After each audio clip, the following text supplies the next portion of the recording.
Good morning, everybody. Good morning. Thank you for joining us. Thank you for the introduction. Needless to say that the past 8 months have been very, very difficult and very challenging.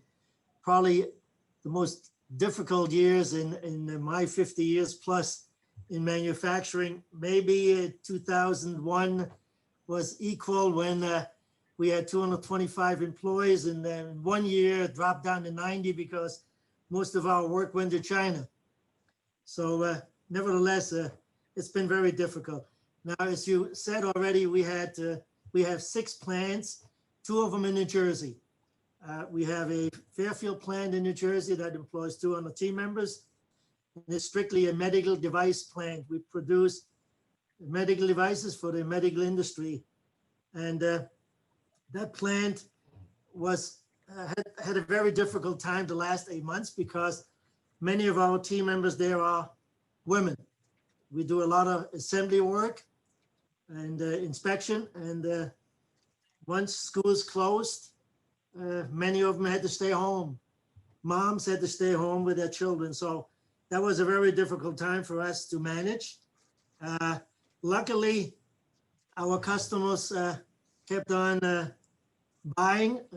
Actually, the revenue stream in 2020 is going to be even slightly higher in 2019 than it was in previous years. So it didn't affect us, but it was very difficult to work through this downturn.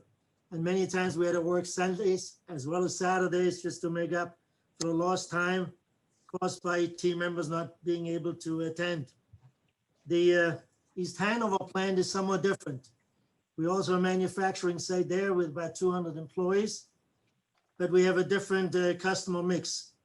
We are heavily involved in the automotive industry as well as aerospace. And I think most of you know that both industries are suffering greatly.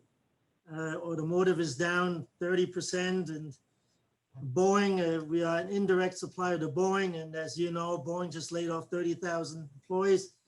That plant is down 20%. During the pandemic, we had to actually furlough employees. We closed the plant 1 day a week for 2 months, so we were only working 4 days. And overall sales revenues are down about 20% by the end of the year. Again, as Matthew said, it's difficult to deal with these situations, you know, when you have employees staying home.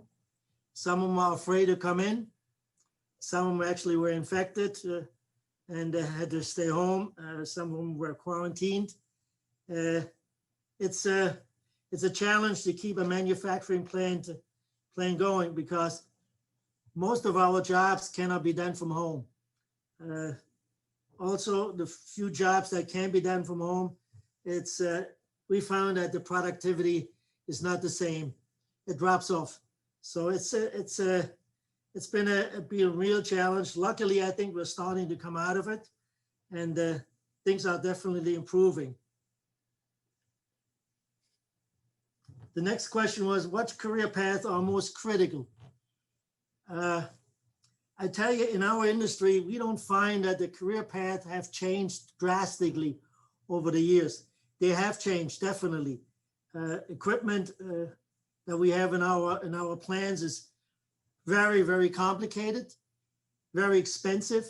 Consequently, you need employees that are highly trained, very responsible, predictable, and dependable. And we find that this has become very difficult. As also was mentioned already, the labor force is aging, and we find it very difficult to find young people moving in. I guess one of the problems is, number one, that years back, and I remember in the 60s and 70s, high schools had vocational departments where high school students were introduced to metalwork, automotive repair shops, working with wood and other areas, and they became familiar with industry as a whole. Then also in those days, times that high school students visited with their teacher plants, plant tours, become somewhat familiar with industry as a whole. So when they graduated, they didn't necessarily were forced to go into a four-year college, but they had a choice to become an apprentice. And the introduction in high school already to industry made them choose a little bit more wisely because they already had ideas what they like to do. This all stopped in the 70s and 80s. And in those days, all of a sudden it became very important that you must go to college, because without a college education, you're going to be nothing. And you're not going to make a living, et cetera, et cetera, et cetera. Vocational training stopped and has never been initiated again. And to me, that's one of the biggest losses that I can see today to our industry, because you cannot hire a high school student after graduation. We find them to be very immature. They're not ready.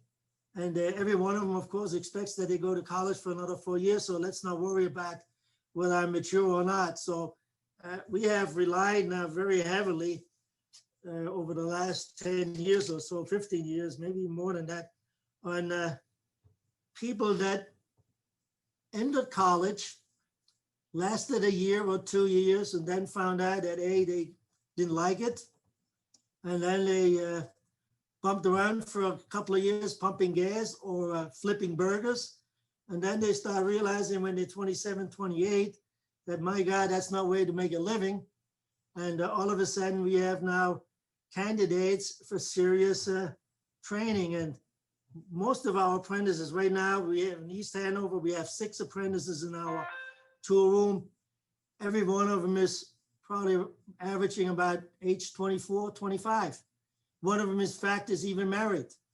That's a big loss to our industry, because it's difficult, you know, to employ and train someone at age 25, 26, and the entry-level wages that we pay don't allow, on one hand, to be very high. On the other hand, because we're training, on the other hand, you can't live on $15, $16, $17, especially in New Jersey. That's a very high price state. So I think that's an area that we have to really rethink, where we have to see whether the high schools, as well as the 2-year community colleges, start working with industry much closer. So we close that gap that's creating a lot of issues. Getting back again, the kind of people that we need in our industry are ultimately highly skilled craftsmen that can expand later on in our industry, become technicians, become engineers.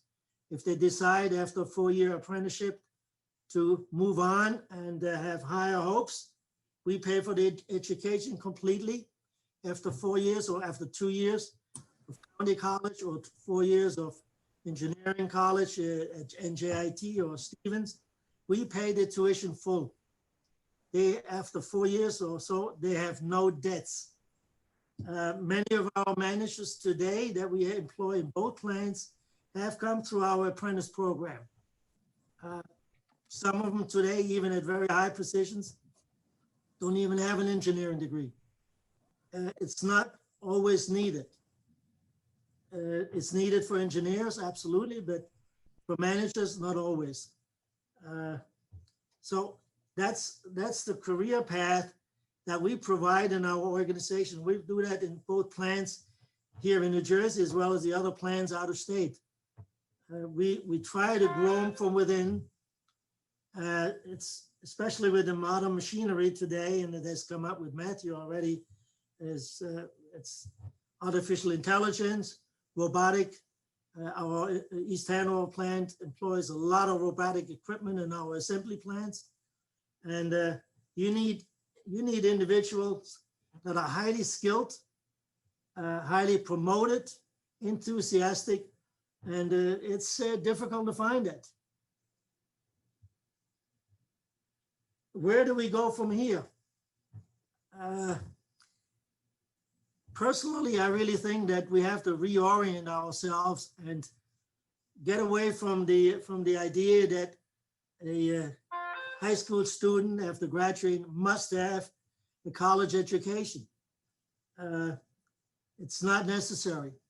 I think the educational environment has to readjust. I think our industry, our education have to get together and really determine what we need. And what we need is people that are willing to operate expensive, complicated equipment that is challenging.